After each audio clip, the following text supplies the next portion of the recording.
It's nice to know there were no apparent adverse effects at even 27 cups of broccoli a day's worth of these cruciferous phytonutrients.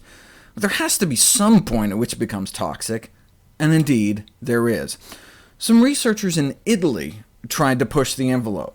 They're trying to come up with an IV infusion dose to use as actual chemotherapy, and so wanted to know how high they could go.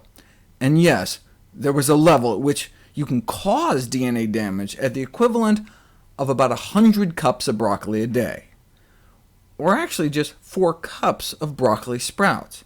They conclude no sign of DNA lesions could be observed at nutritionally attainable concentrations. But that's not really true. I mean, you could eat 4 cups of the sprouts a day.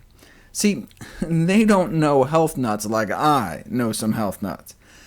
Someone came up to me after a lecture a few years ago down in Florida, and said how he heard that wheatgrass juice was so good for you, cleans you out, and so he wanted to try stuffing himself with it. So he told me he calculated the volume of the human digestive tract, all 10 yards or so, and proceeded to drink that amount continuously, quart after quart, until it started coming out the other end. So I asked him, well, what happened?